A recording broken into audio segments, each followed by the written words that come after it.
Busy பிஸியா இருக்கிறீங்களா? வணக்கம். ம். வணக்கம் அண்ணா. ம்ஹ்ம். நல்லாக சூப்பரா இருக்கிறேன். நல்லா இருக்கிறேன். சூப்பர், வாய் சூப்பர். வளருது. இன்னைக்கு நாம குரான் 2வது அத்தியாயத்துல 107வது வசனம் பார்க்க போறோம். ஸோ அது முஸ்லிம்கள் ஐயாத்துன்னுவாங்க. நம்ம வழக்கமா வசனம் வசனம்னு சொன்னதுனால அதை அப்படியே வச்சுக்கலாம். ம். 107 அதுல இருந்து படிங்க சிஸ்டர். நிச்சயமாக அல்லாஹ் அவனுக்கே வானங்கள் மற்றும் பூமியின் ஆட்சி உரியது என்பதை நீர் அறியவில்லையா? ம். அல்லாவை தவிர உங்களுக்கு எந்த பாதுகாவலரும் எவ்வித உதவியாளரும் இல்லை. ம். சூப்பர். இதற்கு முன்னர் மூசா கேள்விகள் கேட்கப்பட்ட மாதிரி நீங்களும் உங்கள் தூதரிடம் கேட்க நாடுகிறீர்களா? ம்.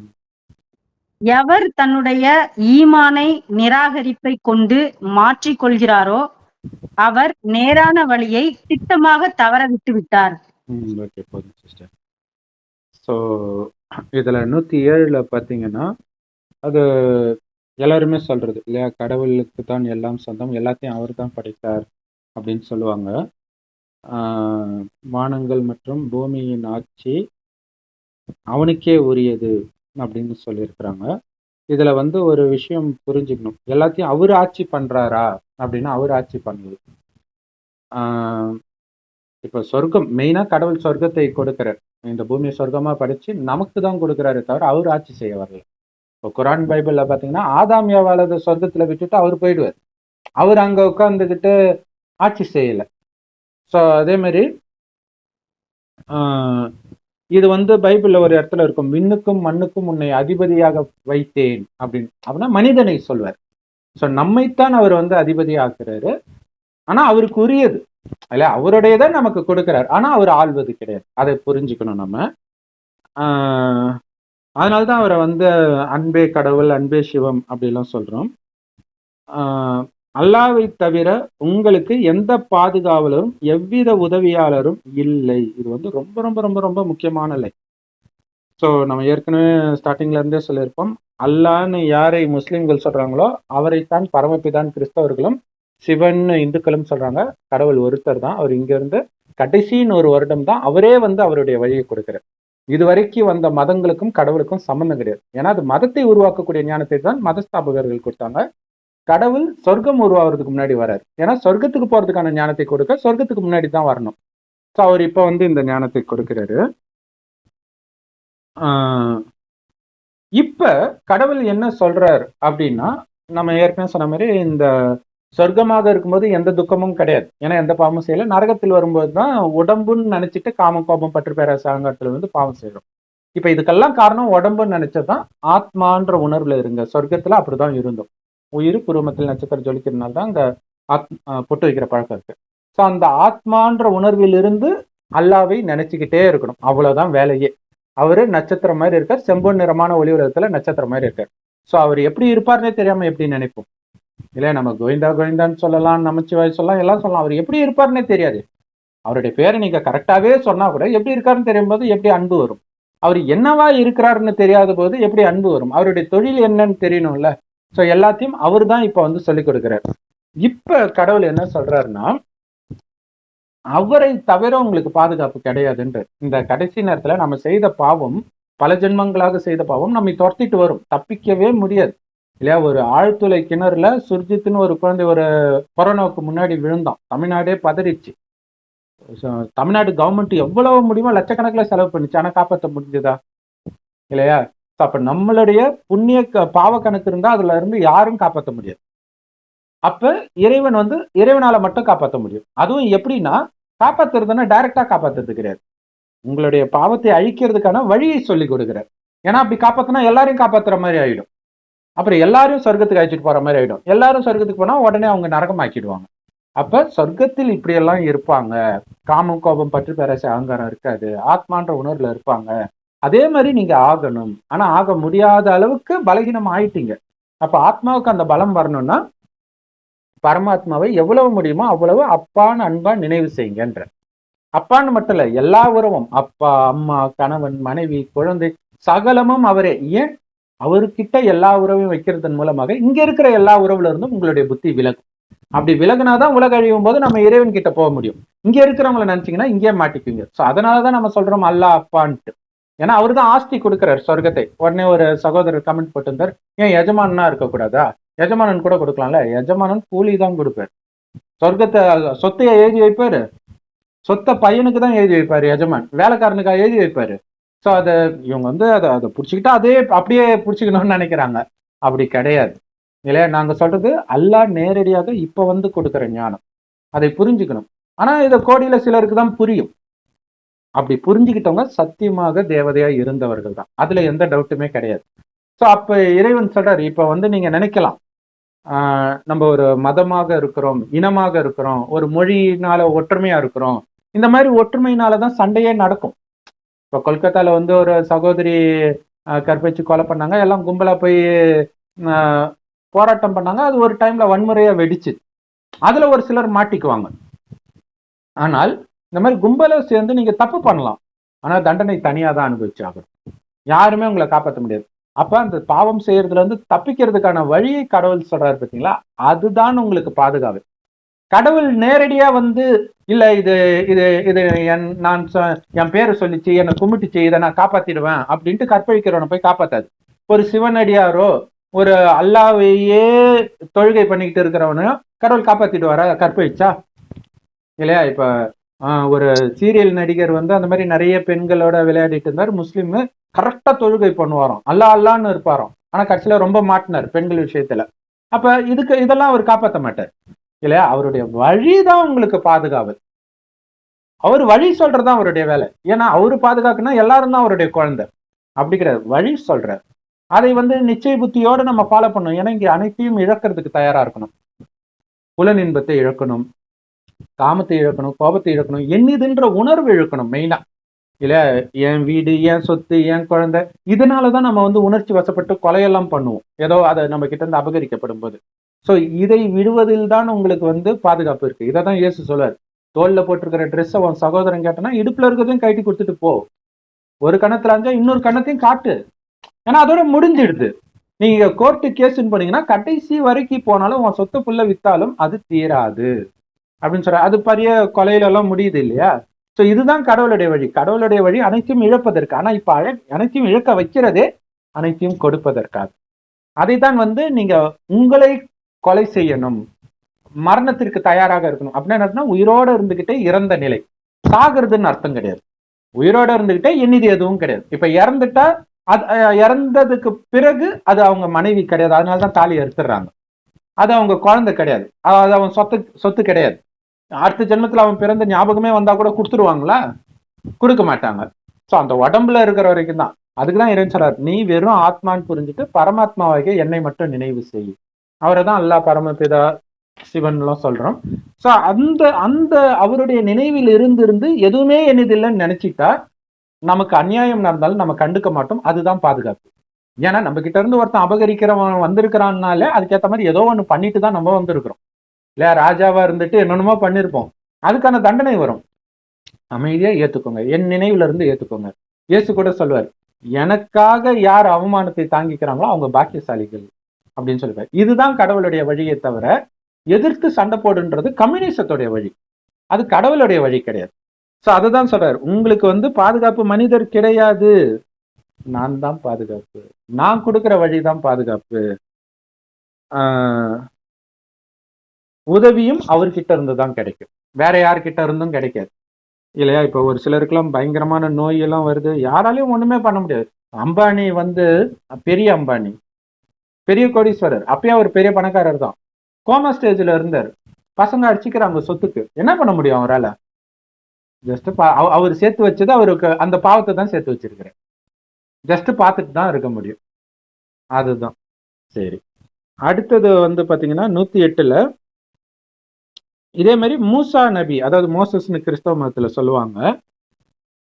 அவரு வந்து தன்னுடைய அதாவது அவர் என்ன பண்ணுவார், எகிப்துல அடிமையா இருக்கிறவங்களெல்லாம் அழைச்சிட்டு வருவார். கடவுள் வந்து நான் உங்களுக்கு பாலாரும் தேனாரும் ஓடக்கூடிய இடத்த கொடுக்குறேன், இங்க நிறைய துக்கம் கொடுக்குறாங்க எகிப்துக்காரங்க சொல்லி அழைச்சிட்டு வாங்கும் போது ராஜா வந்து முதல்ல ஏத்துக்க மாட்டார். அப்ப என்னென்னமோ அற்புதம்லாம் கடவுள் காட்டுவார்.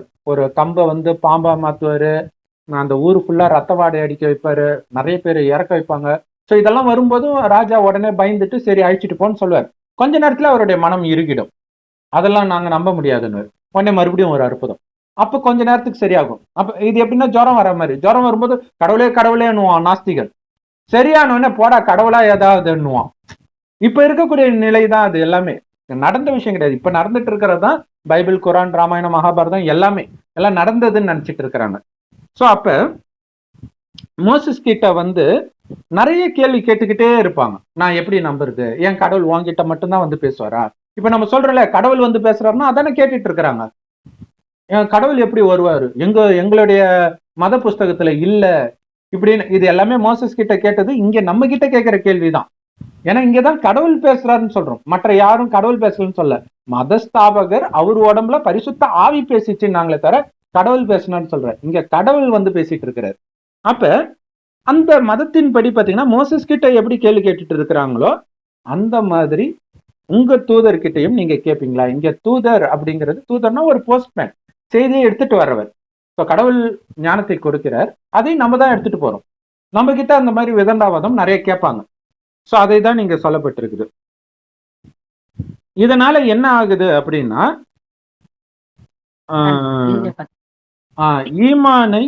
ஈமான் அப்படிங்கிறது நம்பிக்கை. இந்த மாதிரி கேள்வி கேட்கறது, அதாவது இங்க பேசுறது கடவுள் தான் தெரியும். ஏன்னா குரான்ல பாருங்க, இதுல இருக்கு, பைபிள்ல இருக்கு பாருங்க, ராமாயணத்துல இருக்கு பாருங்கன்னு சொல்றோம்.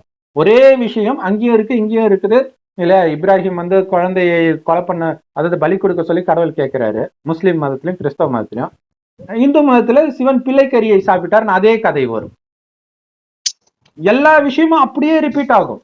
கர்ணனை வந்து பெட்டியில வச்சு இங்க அனுப்புவாங்க, அங்க பாத்தீங்கன்னா மோசஸையும் அதே மாதிரி பெட்டியில வச்சு அனுப்புவாங்க. ஸோ ஒரே விஷயமே இருந்துகிட்டே இருக்கும். ஆனா அவங்க என்ன நினைச்சுக்காங்க, இல்ல இல்ல எங்களுது தான் ரைட்டு, எங்களுது தான் ரைட்டு. ஆனா கடவுள் சொல்றாரு, இதுக்கு முன்னாடி வந்த மதங்கள்ல சொல்லப்பட்ட எல்லா விஷயமும் ரைட்டுன்னு சொல்றது கடவுளுடைய வார்த்தை. கடவுள் வந்து அதை மெய்ப்பிக்க பாருங்க, இது இங்க இருக்குதுன்னு சொல்றாங்க. தெரிஞ்சும் அவங்க நிராகரிக்கிறாங்க, மறுக்கிறாங்க. அப்படி அதனால என்ன ஆயிடுது, கடவுள் வந்திருக்கிறான்ற நம்பிக்கையை அவங்க ஏற்க மறுக்கிறாங்க. அல்லாஹ் பெரியவர்னு சொல்றாங்க, ஆனா அல்லாஹ் சொல்றதை கேட்கறது கிடையாது இல்லையா? பரலோகத்தில் இருக்கும் பரமபிதாவேன்னு வேண்டுறாங்க கிறிஸ்தவர்கள். ஆனா அந்த பிதா இப்பதான் வர்றாரு, அவரை விட்டுடுறாங்க. ஏசப்பா ஏசப்பான்னு அவரை பிடிச்சிக்கிட்டாங்க. ஏசு அப்பா தான் கிறிஸ்தவர்களுக்கு மட்டும், கிறிஸ்தவ மதத்துக்கு மட்டும். ஒவ்வொரு மதத்துக்கும் அவங்கவுங்க தர்மஸ்தாபர்கள் அப்பா தான். ஆனா அவங்களுக்கும் அப்பா பரமபிதா சிவபெருமான், அல்லான்னு அவரை தான் சொல்றோம். அவர் வரும்போது அவரை நிராகரிக்கிறாங்க. சோ அப்படிப்பட்டவங்க திட்டவட்டமாக நேர்வழியை தவற விட்டுட்டாங்க. அது கடவுள் என்ன பண்ண முடியும்? கடைசியில கேட்பாங்க, சாகும்போது சங்கராம ஏன் எங்களுக்கு சொல்லல? சொன்னாங்களே, நீங்க தானே அவங்களை நக்கல் பண்ணீங்க, நீங்க தானே ஏத்துக்கல, எங்க மதத்துல இல்ல எங்க மதத்துல இல்லைன்னு சொன்னீங்க. அப்ப நம்ம தெளிவா சொல்றோம், சொர்க்கத்துல காமம், கோபம், பற்று, பேராசை, அகங்காரம் இருக்காது. குரான்லயே இருக்கும் பரிசுத்தமான மனைவிகள் இருக்கணும். அப்ப இங்க இருக்கிற மனைவி விபச்சாரின்னு தான் அர்த்தம். காரணம் காமம். அப்ப அவ்வளவு பரிசுத்தமாக இருந்த இடத்துக்கு நீங்க போகணும்னா இப்ப காமத்தை விடுங்கன்னு சொல்றோம். ஏத்துக்க மாட்டாங்க. நம்ம என்ன பண்ண முடியும்? அதுல இருக்கிற விஷயத்தை தான் நம்ம சொல்றோம். அங்க கனிகளை மனிதர்களுக்கு உணவாக படைத்தேன் தான் குரான்ல ஆரம்பத்திலே இருக்கும், பைபிள்லயும் இருக்கும். சோ அதை சொல்றோம், ஏத்துக்கிறது கிடையாது. ஏன்னா மதங்கள்ல வந்து கடவுளுடைய விஷயமும் இருக்கும், சாத்தானுடைய விஷயமும் இருக்கும். சாத்தானுடைய விஷயம் வந்து புலனின்பத்துக்கு தீனி போடும். சோ அதனால அதையே அவங்க புடிச்சுக்கிறாங்க. அடுத்தது படிங்க சிஸ்டர். 108 வரைக்கும் படிச்சுட்டோம் இல்லையா? 109. வேதத்தை உடையோரில் அநேகர் உண்மை அவர்களுக்கு இன்னதென தெளிவாக தெரிந்த பின்னும் அவர்களுக்கு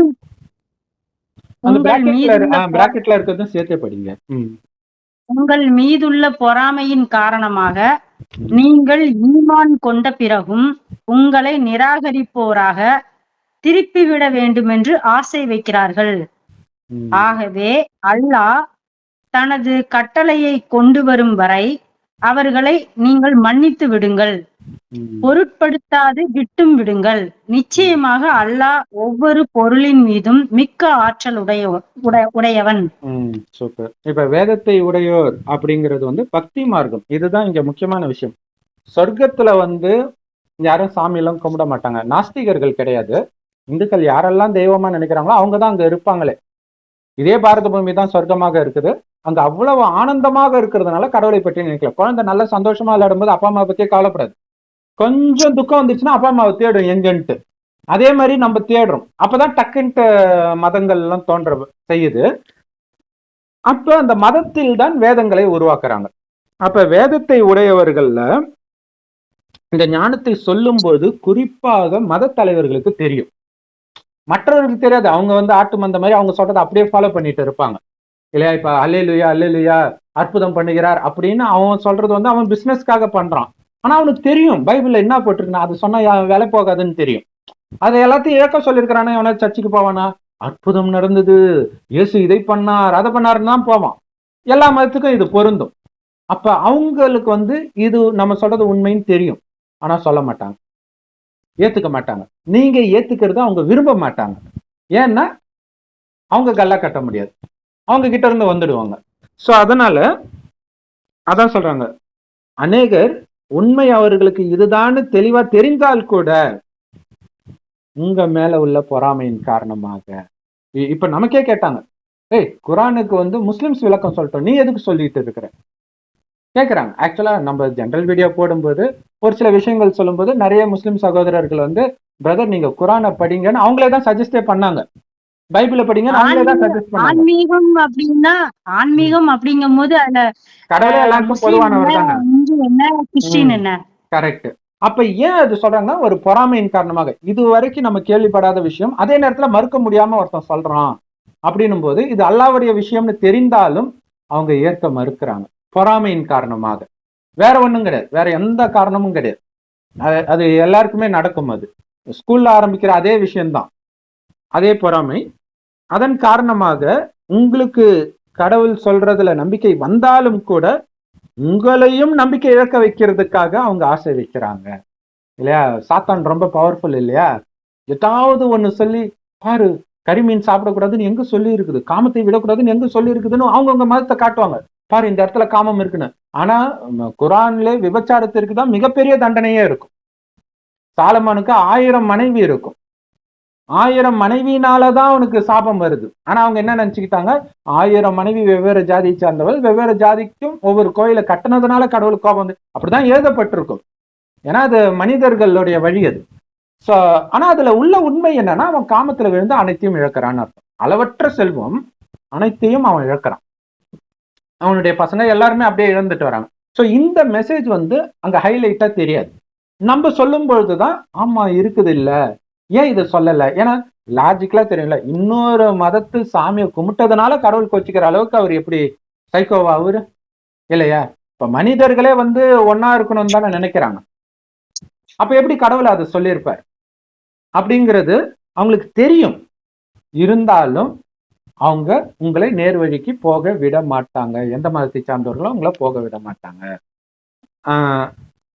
அதனால அல்லாஹ் தனது கட்டளை கொண்டு வரும் வரை அவர்களை மன்னிச்சிடுங்க, பொருட்படுத்தாதீங்க அப்படின்றார். சோ இங்க என்னன்னா, கடவுள் ஞானத்தை இப்ப கொடுக்கிறார். இதுல என்ன ஒரு விஷயம்னா, இப்ப இந்த ஞானத்தை வைத்தே புரிஞ்சுக்கிறது எல்லாராலையும் புரிஞ்சுக்க முடியாது. கோடியில ஒருத்தர் தான், ஏற்கனவே யார் தேவதையா இருந்தார்களோ, காமத்தை வென்றவர்களாக இருந்தாங்களோ அவங்களுக்கு இந்த ஞானம் பிடிக்கும். அதிலே ஊறிட்டு இருக்கிறவங்களுக்கு பிடிக்காது, எப்பவுமே பிடிக்காது. சோ அப்ப அவங்களுக்கும் கடவுள் கடவுள் தான், அப்பா தான். நீங்க அப்பான்னு ஏத்துக்கிட்டாலும் ஏத்துக்காட்டினாலும் அவர் குழந்தை தான் நீங்க. அப்ப இவங்களும் எப்படின்னா பார்த்தாதான் நம்புவாங்க. இப்ப கண்ணு முன்னாடி இப்ப கிறிஸ்தவர் இருக்கிறாருன்னா நான் இயேசுவா தெரிஞ்சுட்டா நம்பிதான் ஆகணும். அப்ப நீங்க பரமபிதாவை நினைங்க அப்படின்னு சொல்லும் போது நினைப்பாங்க. கடைசியில நடக்கும் உலக அழியும் போது அதுக்கு முன்னாடி தண்டனை எல்லாம் அனுபவிச்சிருவாங்க. ஸோ இதே மாதிரி ஒவ்வொரு மதத்தினரும் என்ன அற்புதம் நடந்ததாக அவங்கவுங்க மதத்துல போட்டிருக்கோம், அதை நடத்தி காட்டும் போது அவங்க நம்புவாங்க. இதெல்லாம் கடவுள் நம்ம மூலமாக நடத்துவார், நம்ம ஒன்றும் பண்ண மாட்டோம். ஆனா அதனால எந்த நன்மையும் கிடையாது, ஜஸ்ட் இந்த உலகத்துல இருந்து அவங்களை காலி பண்றதுக்காக. ஏன்னா உலகம் அழியும் போது எல்லாரும் மேல போகணும், போறதுக்குள்ள அவங்களுடைய கடைசி ஆசை கடவுளை சந்திக்கணும், எது உண்மைன்னு தெரிஞ்சுக்கணும், இதெல்லாம் இருக்குது இல்லையா? அப்ப கடவுள் அவர் வந்தாலும் பார்க்க முடியாது, ஏன்னா கண்ணுக்கு தெரியாத நுட்பமான ஒளிப்புள்ளி. நம்ம உயிரும் இங்கதான் இருக்குது, பார்க்க முடியாது, அவரும் உயிர் தான். அப்ப கடவுள் குழந்தைகளை தான் வெளிப்படுத்தார், குழந்தைகள் மூலமாக தான் அவர் வெளிப்படுவார். அதுதான் பைபிளில் பிதா என்னை வெளிப்படுத்தினார், நான் பிதாவை வெளிப்படுத்தினேன் அப்படின்னு இருக்கும். சோ இப்ப கடவுள் நீ குழந்தைன்னு சொல்லிட்டாரு, இதை நாம எல்லார்கிட்டயும் சொல்றோம், சிரிப்பாங்க. கடைசியில இந்த மாதிரி காட்சி கிடைக்கும் போது அவங்க ஒத்துக்குவாங்க. ஆனா காட்சியினால ஒண்ணும் கிடையாது, அது கடவுள் தான் பண்றாரு. இதுதான் என் குழந்தைன்றத அவரு நிரூபிக்கிறதுக்காக அவர் கடவுள் கடைசியில கடவுள் பண்ணுவார். ஆனா அதுக்கு முன்னாடி எல்லோருக்கும் ஞானத்தை கொடுக்க வேண்டியது நம்மளுடைய கடமை. அது வரைக்கும் நமக்கு அவமானம் வரும், எல்லாமே வரும். ஆனா அதை எப்படி நம்ம பொறுத்துக்கணும்னா, நம்ம நிறைய பாவம் செஞ்சு இந்த பக்தி பக்கம் இழுத்துட்டு போனதே நாம தான். நாம தான் கோயில் கட்டிருப்போம், நம்ம தான் வேதம் எழுதியிருப்போம். இப்ப அந்த வேதம் எல்லாம் பொய்யணும் நம்ம தான் சொல்றோம். சோ அப்ப நம்மளே ஒருத்தரை கெடுத்துட்டு அவனை நல்லா ஆகுனா அவன் எப்படி ஆவான்? சோ அதனாலதான் நமக்கு கஷ்டமா இருக்குது. இருந்தாலும் நம்ம சொல்ல வேண்டியது கடமை. அதுல இந்த தேவதை தர்மத்தை சார்ந்தவர்கள் எல்லா மதத்துக்கும் போயிருப்பாங்க. அவங்க அப்படியே நெருப்பை பார்த்து விட்டில் பூச்சி வர மாதிரி ஓடி பலியாயிடுவாங்க. சோ மற்றவர்கள் என்கிட்ட சொல்லலன்னு சொல்ல மாட்டாங்க. நாளைக்கு கேக்குறாங்கல்ல, அவ்வளவுதான். Okay sister. அடுத்தது 110.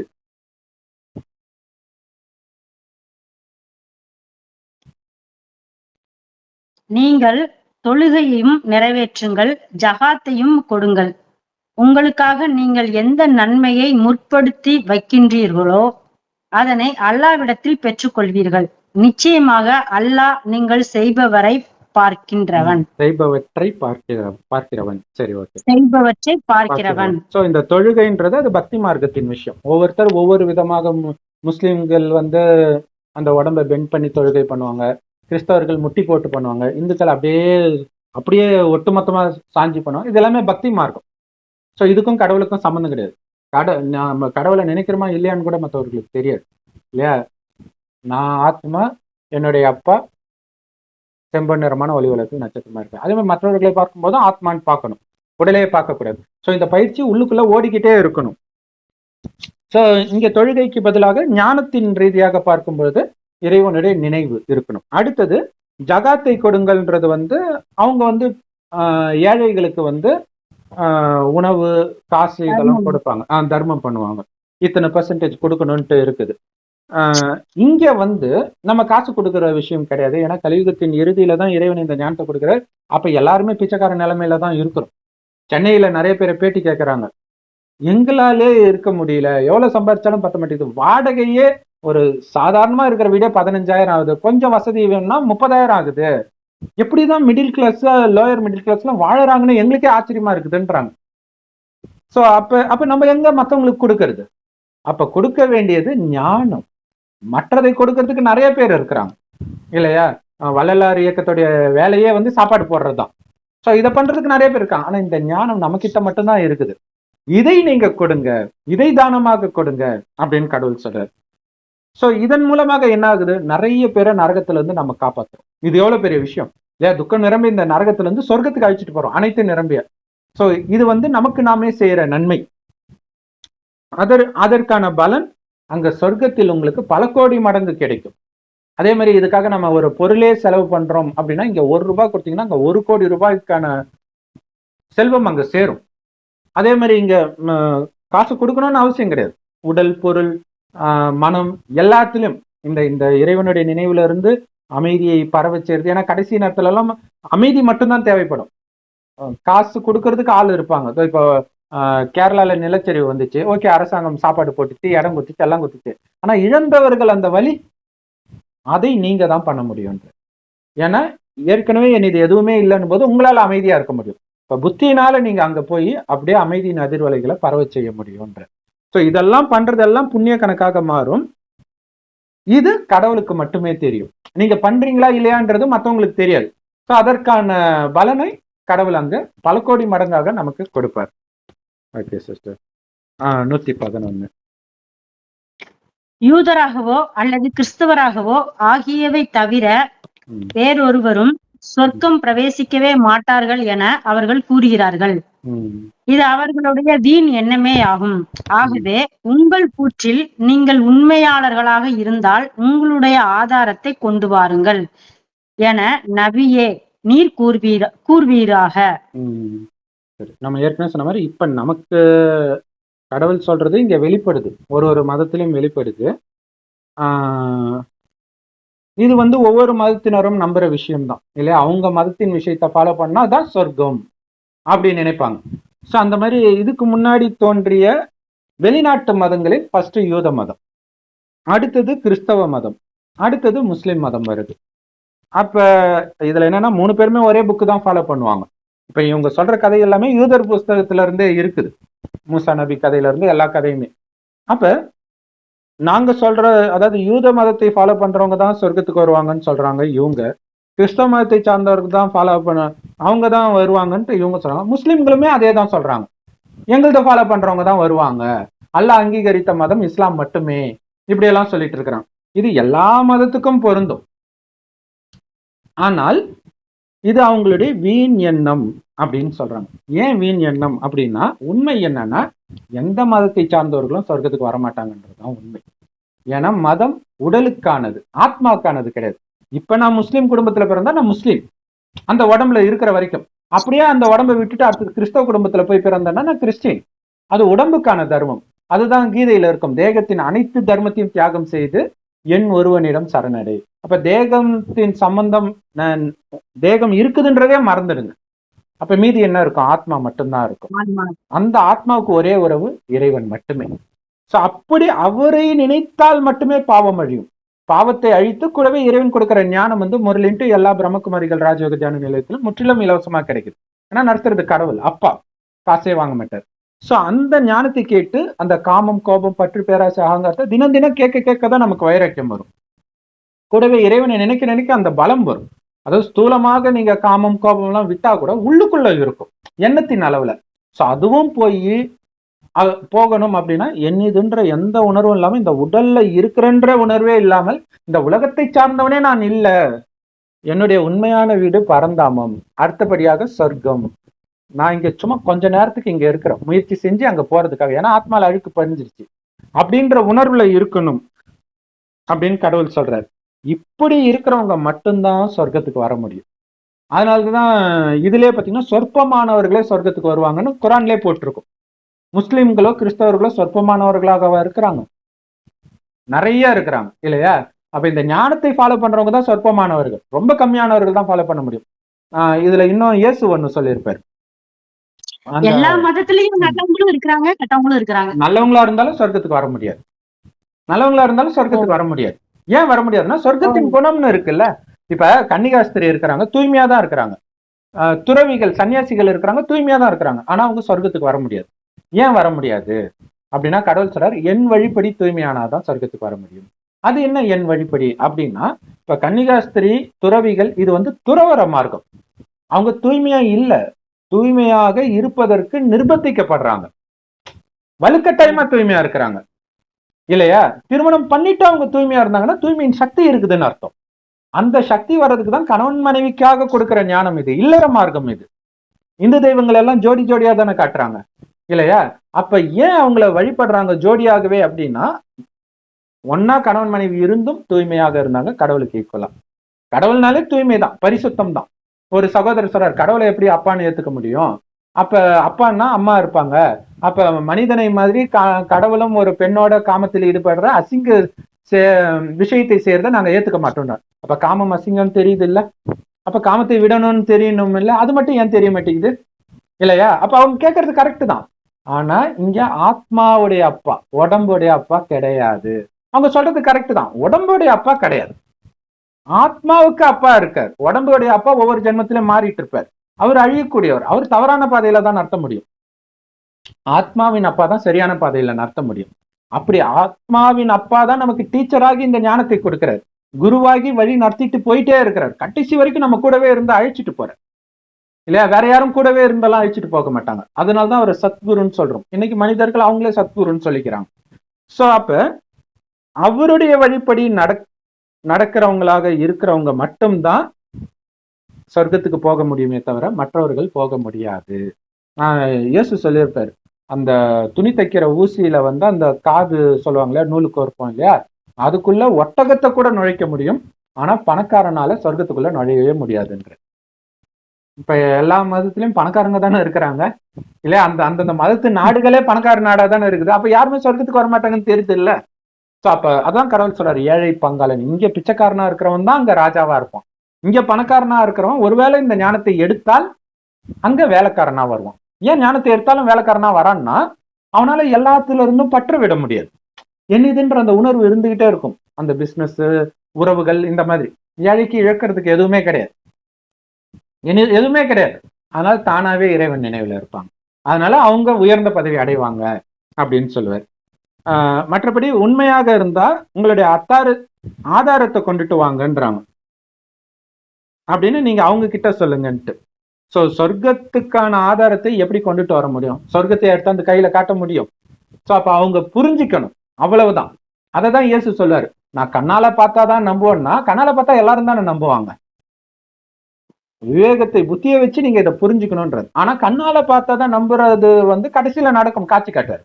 சொர்க்கத்தையும் காட்டுவார், சொர்க்கத்தில் யாரு என்னென்ன பதவி அடைவாங்கன்றதையும் காட்டுவார். அப்ப மற்றவர்கள்லாம் ஏமாந்தவர்களாக போயிடுவாங்க, வெறும் கையோட போயிடுவாங்க அப்படின்னு கடவுள் சொல்றாரு. சோ அது கடவுள் தான் நிரூபிக்க முடியும், நம்ம நிரூபிக்க முடியாது. வேணா ஒண்ணு பண்ணலாம், நம்ம கொடுக்குற ஞானம் எந்த மதத்திலயும் இருக்காது, எந்த வேதத்திலயும் இருக்காது இல்லையா? ஆனா இந்த ஞானத்தை வைத்து மற்றதுக்கு நம்மளால எதுக்கு வேணாலும் விளக்கம் கொடுக்க முடியும். அதுதான் அத்தாச்சி, இது கடவுளுடைய ஞானம். ஏன்னா இதுலயே சொல்லப்பட்டிருக்கோம், அல்லாவுடைய ஞானமா இருந்தா இதுக்கு முன்னாடி உள்ள மதங்களின் வேதங்களை உண்மைன்னு நிரூபிக்கணும், பொய்ன்னு நிரூபிக்கிறது கிடையாது. இப்ப இயேசு கடவுள்னு சொன்னதை அது எப்படி மனுஷனை கடவுள்னு சொல்லலான்ட்டு அதை பொய்ய சொல்றதுக்கு தான் உருவானது முஸ்லிம் மதமே. அதே மாதிரி அதுக்கு முன்னாடி இருந்த யூத மதத்தில் வன்முறை அதிகம்ட்டு அதை பொய் நிரூபிக்கிறதுக்கு வந்ததுதான் கிறிஸ்தவ மதம். அப்ப இவங்கெல்லாம் என்ன பண்றாங்க, ஒன்னொன்னு இல்லாட்டினா எதுக்கு இன்னொரு மதம் உருவாகணும்? புரியுதா உங்களுக்கு? ஆனா இங்க அதெல்லாம் இருக்குது. ஆனால் இப்ப வரப்போறது சொர்க்கம். அந்த சொர்க்கத்தின் குணம் ஆரம்பத்தில் இருந்தது, கொஞ்சம் கொஞ்சமாக மற்ற மதங்கள்லாம் வர வர மனிதனும் சக்தியை இழக்க புலன் இன்பத்துக்கு அடிமையாகி எல்லாத்தையும் இழந்துட்டான். இப்ப மீண்டும் பரிசுத்தமானீங்கன்னா அந்த பரிசுத்தமான உலகத்திற்குள் போய் சும்மா சொர்க்கத்துக்கு போறது இல்ல, ராஜா ராணி ஆட்சி நடக்கும். அங்க நம்பர் 1 பதவி ஸ்ரீ நாராயணன் பதவி. அதனாலதான் சொர்க்கவாசல் திறப்பு விழா பெருமாள் கோயில கொண்டாடுறாங்க. வேற எந்த மதத்திலையும் உலகத்துல எந்த நாட்டிலையும் சொர்க்கவாசல் திறப்பு விழா இருக்காது, பாரத பூமியில தான் கொண்டாடுறாங்க. ஏன்னா பாரத பூமி தான், அதுவும் டெல்லி சார்ந்த பகுதி தான் சொர்க்கமாக இருக்கும். அங்க நாராயணன் தான் சொர்க்கத்தில் முதல் மகாராஜாவாக இருப்பார். சோ இவ்வளவு விஷயத்தையும் நம்மளால சொல்ல முடியுது, மத்தவங்களால சொல்ல முடியுமா? கண்ண மூடிட்டு இவர் அதை ஃபாலோ பண்ணார், நாங்க பண்றோம், இவ்வளவுதானே பண்றாங்க. எந்த மதமா வேணாலும், ஏன்பா நீங்க முட்டி போடுறீங்க, அவரு முட்டி போடுறாரு நானும் முட்டி போடுறேன் இல்லையா? ஏன் இப்படிதான் வணங்கணுமா? அவங்க அப்படி பண்றாங்க, அதை பண்றாங்க. கேட்டா அதுக்கு ஒரு உடனே சொல்லலாம், அது ஒரு யோகா, அது ஒரு இது, அது ஏன் பண்ணாங்கன்னு சொல்ல தெரியாது. அவங்களுடைய மத குருமார் என்ன பண்ணாங்களோ அதை பண்ணிடுவாங்க, பண்ணிட்டு கேட்டா யோகானுவாங்க. அதனால சரி, உடம்பே கூட நல்லாகட்டும், ஆத்மால இருக்கிற பாவம் போகுமா? கடவுள் ஆத்மால இருக்கிற பாவத்தை அழிக்கிறவரா, உடல் ஆரோக்கியத்தை கொடுக்கிறவரா? ஏன்னா உடல் ஆரோக்கியத்தை வச்சு உடல் ஆரோக்கியம் இல்லாதப்பயே பாவம் செஞ்சுட்டு தான் இருக்கிறான், இவனுக்கு ஆரோக்கியத்தையும் கொடுத்தா என்ன ஆகும் இல்லையா? சரி, சோ அப்ப இதை யோசிச்சு நம்ம ஏற்கனவே சொன்ன மாதிரி அந்த சொர்க்கத்தில் தேவதைகளாக இருந்தவர்கள் வெவ்வேறு மதத்தில் இப்ப போயிருப்பாங்க, அவங்களுக்கு மட்டும்தான் இதை புரிஞ்சு உண்மைன்னு ஏத்துப்பாங்க. சோ இவ்வளவு நேரம் நீங்க வீடியோ பாக்குறீங்கனாலே அந்த பொறுமை உங்களுக்கு இருக்குனாலே நீங்க தேவதை ஆத்மா தான், அதுல டவுட்டே கிடையாது. ஆனா இப்போதைக்கு வெவ்வேறு மதத்துல இருக்கும்போது உங்களுக்கு அந்த மதத்துல இருந்து வெளியில வர்றது கொஞ்சம் டைம் எடுக்கும், கொஞ்சம் கொஞ்சமாக இதோடைய உண்மை உங்களுக்குள்ள புரிய ஆரம்பிக்கும். ஓகே சிஸ்டர், அடுத்தது படிங்க சிஸ்டர். ஆம், எவர் தன் முகத்தை அவர் நன்மை செய்து கொண்டிருக்கிற நிலையில் அல்லாஹ்வுக்காக ஒப்படைக்கிறாரோ அவருடைய நற்கூலி அவருடைய இரட்சகனிடம் அவருக்கு உண்டு. இத்தகையோர் அவர்கள் மீது எத்தகைய பயமும் இல்லை, அவர்கள் கவலையும் அடைய மாட்டார்கள். இந்த 112வது ரொம்ப ஆழமான விஷயம். தன்னுடைய முகத்தை நன்மை செஞ்சிட்டு இருக்கிற நிலையில் அல்லாவுக்கு யார் ஒப்படைக்கிறாரோ அப்படின்ற அந்த ஒரு லைன் ரொம்ப ரொம்ப ஆழமான விஷயம். ஸோ அதை தெரிஞ்சுக்கணும் அப்படின்னா இங்க முகத்தை ஒப்படைக்கிற விஷயம் கிடையாது. ஆக்சுவலா நம்ம ஏற்கனவே பக்ரீத்துக்கு கூட அர்த்தம் சொல்லியிருந்தோம். பக்ரா அப்படின்னா ஆடை பலி கொடுக்குறாங்க. ஸோ அதோடைய அர்த்தம் என்னன்னா, ஆடு மேன்னு கத்தும், ஹிந்தியில மேன்னா நான் அர்த்தம், நான் என்கிற உணர்வை பலி கொடுக்குது இல்லையா? இறைவன் என்ன சொல்றாரோ அதை தான் செய்யறேன், எனக்குன்னு சொந்த மூளையை பயன்படுத்தி தான் கீழே வந்துட்டேன், சொர்க்கத்தில் இருந்தேன்னா இந்த நிலையை அடைஞ்சிருக்கிறேன். ஸோ இப்ப இறைவன் என்ன சொல்றாரோ அப்படியே நான் பண்ண போறேன், அதுதான் அப்ப கடவுள் என்ன பண்றாரு, ஆத்மான்னு உணர்ந்து அவரை நினைவு செய்ய செய்ய உடல் உணர்வை மறக்க சொல்றாரு, அவரை மாதிரி ஆக சொல்றாரு. ஸோ அப்ப அவரு எப்படி அன்பு பொருந்தியவராக, தூய்மையானவராக, அமைதி கடலாக, ஞான கடலாக, சுக கடலாக இருக்கிறாரோ அதே மாதிரி நம்மை மாத்துறார். ஸோ அப்படி மாற்றி நம்மை அவருக்கு அர்ப்பணிக்கிறோம். ஸோ இப்ப இந்து மதத்துல பாத்தீங்கன்னா மலர்களால அர்ச்சனை பண்ணுவாங்க. ஸோ மலர்களை அர்ப்பணிக்கிறாங்க. அந்த மலர்கள் தலையில வச்ச மலரா இருக்காது, வாடிய மலரா இருக்காது, ஃபர்ஸ்ட் கிளாஸான மலர். அதை வந்து கீழே கூட வைக்க மாட்டாங்க இல்லையா, அது கட்டினாலும் சரி ரொம்ப பத்திரமா பார்த்து வச்சு தான் அதை அர்ச்சனை பண்ணுவாங்க. ஸோ அதே வந்து இங்க பாத்தீங்கன்னா பசுமாட்டை பலி கொடுக்கறதுன்னு இருக்கும். அங்க பசுமாட்டை பலி கொடுக்கறது வந்து அந்த அந்த மாடு கிழடா இருக்கக்கூடாது, நோய் இருக்கக்கூடாது, இப்படி எல்லாம் சொல்லியிருப்பாங்க. ஸோ அப்ப அதோடைய அர்த்தம் என்னன்னா, நம்மை பலி கொடுக்கறது தான், நம்மை மலராக்கி இறைவன் கிட்ட நமக்குள்ள எந்த குறையும் இல்லாம இருக்கிறது. அதனால வயசானவர்களை பலி கொடுக்க கூடாதா, குழந்தைங்களை பலி கொடுக்க கூடாது, அப்படி கிடையாது. கடவுள் வந்து ஆத்மாவை தான் பாக்குறாரு. ஆத்மாவை அவருக்கு ஈக்குவலா ஆக்கும் பொழுதுதான் நீங்க அவருக்கு உங்களையே அர்ப்பணிக்கிறீங்கன்னு அர்த்தம். அப்ப உங்களுடைய வழியை ஃபாலோ பண்ணாமல், சாத்தானுடைய வழியை ஃபாலோ பண்ணாமல், மதங்களின் வழியை ஃபாலோ பண்ணாமல், இறைவனுடைய நேரடி வழியை மட்டும் ஃபாலோ பண்ணி ஒவ்வொரு ஆத்மாவும் சகோதரன். அதை தான் முஸ்லிம்கள் பாய் பாய்ன்னு சொல்றாங்க. ஆனா அதோடைய அர்த்தம் அவங்களுக்கே தெரியாது. பாய்னா சகோதரன் தெரியும், ஆனா உண்மையில அந்த பாயின்றது ஒரு அப்பாவுக்கு பிறந்தவங்க தானே சகோதரரா இருக்க முடியும் இல்லையா? அப்ப அல்லாஹ் இத சொல்றாங்க இல்லையா, அல்லாஹ் எப்படி தந்தையாவாருன்ட்டு, இதுல அவங்களுக்கே தெரியாம சொல்றாங்க. பாய்னா சகோதரன், சகோதரன்னா ஒருத்தருக்கு பிறந்திருந்தா தானே சகோதரன். அது பிறந்திருக்கலாம், அல்ல அது வந்து கர்ப்பத்தின் மூலமா பிறந்திருக்கலாம், அல்லது தத்தெடுத்திருக்கலாம். அப்பதான் சகோதரனா இருக்க முடியும். அர்த்தம் தெரியாமலே சொல்றாங்க. ஆனா இங்க பாய் பாய்ன்றது ஆணை மட்டுமல்ல பெண்ணையும் குறிக்கும். ஏன்னா கடவுள் உடலை பார்ப்பதில்லை, உடல் தான் ஆண் பெண்ணாக மாறி இருக்கிறதே தவிர ஆத்மா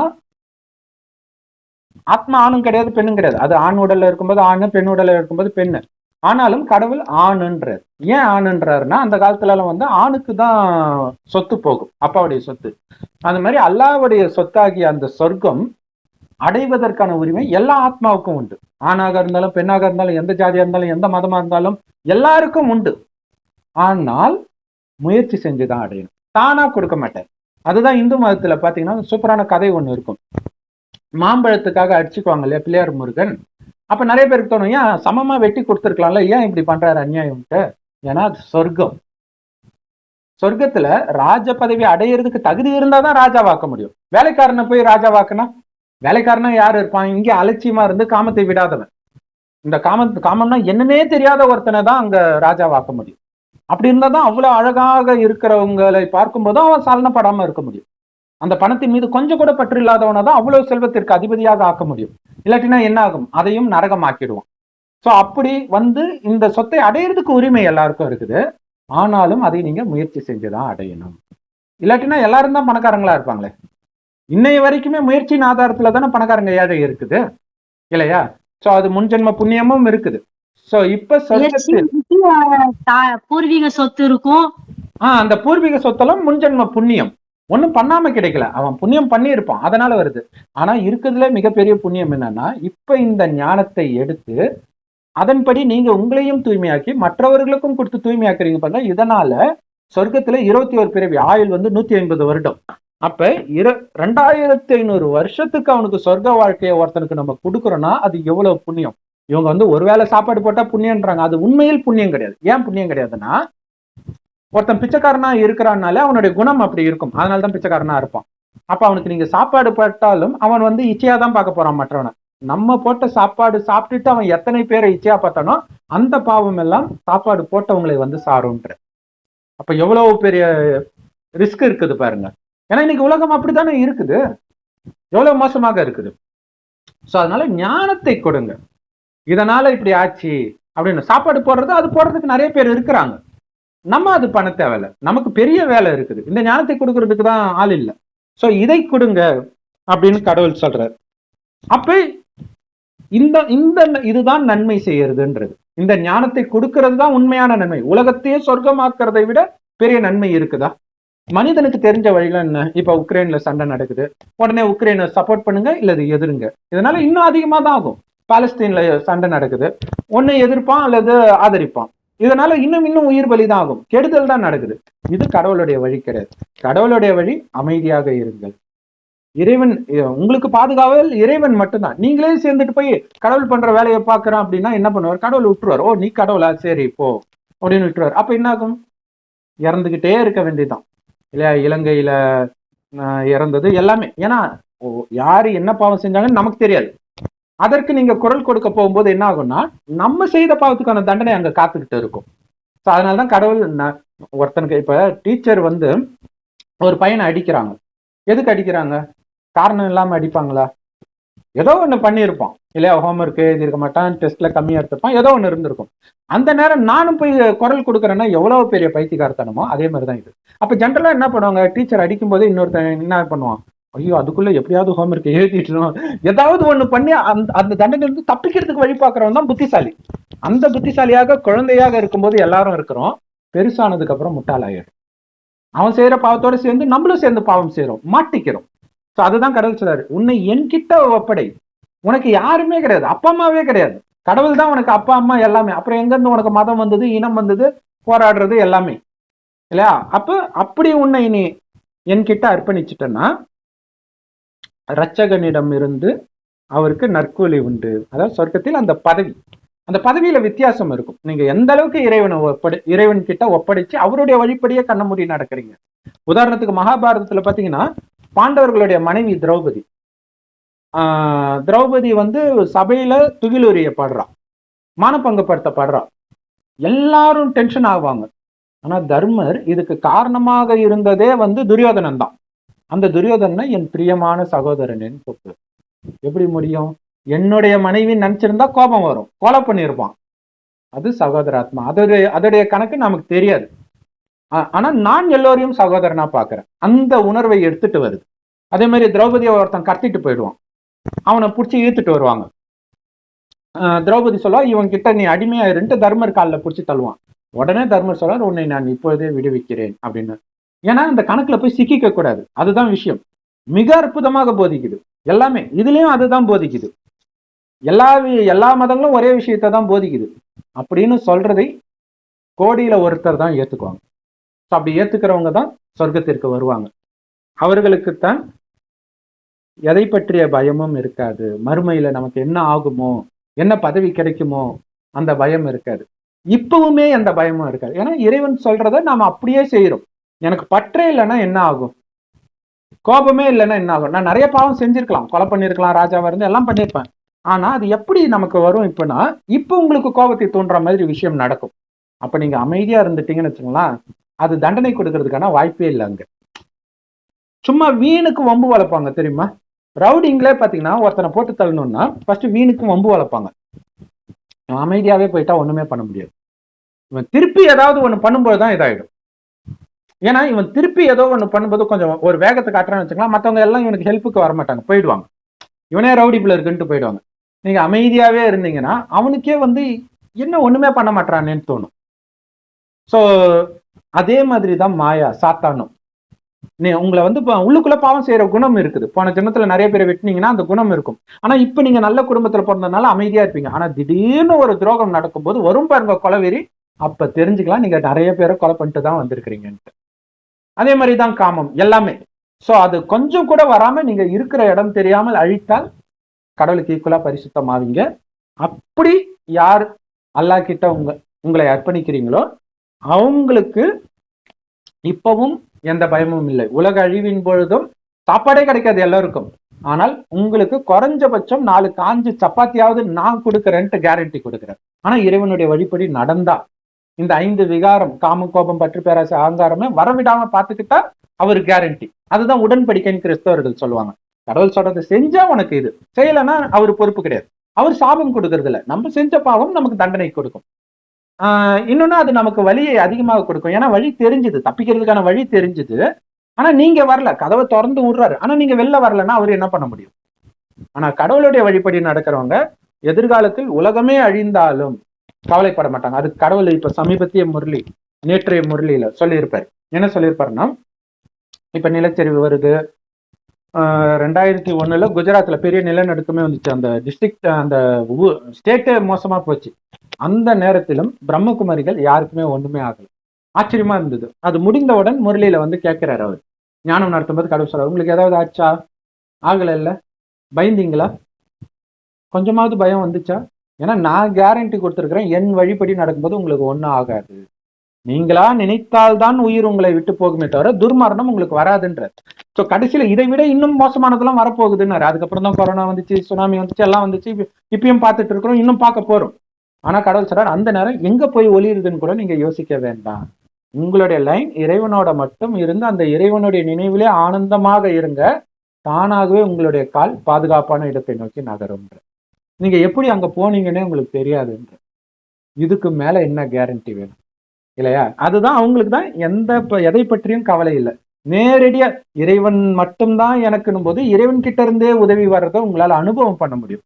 இதே நீங்க மனிதர்களோடவே இருக்கிறீங்கன்னா அவங்க கிட்ட நீங்க உதவி கேட்டாலும் இறைவனே அவங்க மூலமா பண்ணா கூட உங்களுக்கு அந்த மனிதன் பண்ணதாதான் ஞாபகம் வருமே தவிர இறைவன் உதவி பண்ணதாக உங்களுக்கு ஞாபகமே வராது. ஸோ அதுக்கு தான் கடவுள் சொல்றாரு, என்னோட மட்டும் பற்று வைங்க, என்னோட மட்டும் அனைத்து உறவுகளையும் வைங்க, நான் பண்ற உதவி உங்களுக்கு டக்கு டக்குன்னு அனுபவம் ஆகும் அப்படின்னு கடவுள் சொல்றாரு. சூப்பர் சிஸ்டர், நீங்க ஏதாவது சொல்ல விரும்புறீங்களா? முடிஞ்சிச்சு. ஆமா, வேற இதுல ஏதாவது? ஒரு கருத்து என்னன்னா, ஏழையா இருக்கும்போது, பிச்சைக்காரங்களா இருக்கும்போது இந்த இச்சைகள்லாம் வருது, நம்ம வந்து உணவு கொடுத்தோம்னா அதிகமாகும் அப்படின்னு ஒரு கருத்து சொன்னீங்க. அப்புறம் இன்னொன்னு சொன்னீங்க, பணக்காரனுக்கு வந்து சொர்க்கத்துல இடமே கிடையாது அப்படின்னு சொன்னீங்க. அப்போ ஏழையா அதாவது அப்படின்னா யாருமே வரமாட்டாங்கன்னு கிடையாது, பணக்காரங்க ரொம்ப ரொம்ப சொற்பமானவர்கள் வருவாங்க அப்படின்னு கடவுள் சொல்ற. பைபிள்ல அப்படி போட்டிருக்குன்னு சொன்னேன். அது கடவுளுடைய வார்த்தை கிடையாது, கடவுள் பிரம்மகுமாரிகள் மூலமா பேசிட்டு இருக்காரு. அதுல சொல்றது பணக்காரர்கள் வருவார்கள், ஆனா அவங்க வந்து என்னதுன்ற உணர்வை ஃபுல்லா விடுறதுக்கு கஷ்டப்படுவாங்க. ஏழைகளுக்கு அது பிரச்சனை கிடையாது, ஏன்னா உண்மையிலே அவங்களுக்கு எதுவும் இல்லை, அதனால அவங்களுக்கு ஈஸின்றது. பணக்காரர்களும் வருவார்கள், ஆனா அது கஷ்டம், என்னதுன்ற உணர்வு அவங்களுக்கு இயல்பாக அதிகமாக இருக்கும். ஏழைகளுக்கும் நிறைய ஆசைலாம் இருக்குது, அதையும் நம்ம பாக்குறோம் இல்ல. ஏழைகளும் தானே சொத்துக்காக வெட்டி கொலையெல்லாம் பண்றாங்க. பட் ஜென்ரலா சொல்றாரு அவரு, அதுதான். இப்போ இன்னொரு விஷயம் வந்து எல்லாரையும் நான் சொல்றத, பொதுவா சில பேர் வந்து பணம் இல்லாதவங்க தான் வந்து அந்த சொத்து ஓசியா கிடைச்சிடாதா, இந்த சொத்து ஓசியா கிடைச்சிடாதான்னு நினைப்பாங்க. பணம் இருக்கிறவங்க நினைக்க மாட்டாங்க. இல்ல, பணம் இருக்கிறவங்களும் வந்து அதை விட பெரிய, இப்ப ரேமண்ட் வந்து நம்பர் 1 டெக்ஸ்டைல் இண்டஸ்ட்ரியில, அந்த சொத்துக்கு ஆசைப்பட்டு தானே அவங்க அப்பாவையே துரத்திட்டாரு. அவர் வந்து அவங்க பையனுக்கு சொத்து கொடுக்க கூடாதுன்னு இன்னொருத்தர் கூட, அந்த சொத்து தான் பிரச்சனையே. பணக்காரர்களுக்கும் இருக்கும், அவங்க அதை விட பெரிய பணக்காரராக. இப்ப அதை அப்படி இல்லாட்டினா, இப்ப உங்களுக்கு தெரியும் ஃபேமஸான கம்பெனிஸ் எல்லாம் வந்து மற்ற எல்லா கம்பெனிஸும் இல்லாத மாதிரி ஃபர்ஸ்ட் விலை கம்மியாக கொடுப்பாங்க. அவனோட போட்டியே போட முடியாது, எல்லாம் காலி ஆயிடுவாங்க மார்க்கெட் அவுட். அதுக்கப்புறம் அவன் விலை ஏற்றுவான். இப்ப போட்டிக்கு அவனுக்கு ஆளே கிடையாது. நீங்க பிஸ்கட் கம்பெனி எல்லாம் பாத்தீங்கன்னா எல்லா பிஸ்கட்டும் ஒரே கம்பெனி தான் இருக்கும், பார்த்துருப்பீங்க இல்லையா? ஏன்னா எல்லாத்தையும் வாங்கியாச்சு அவனே.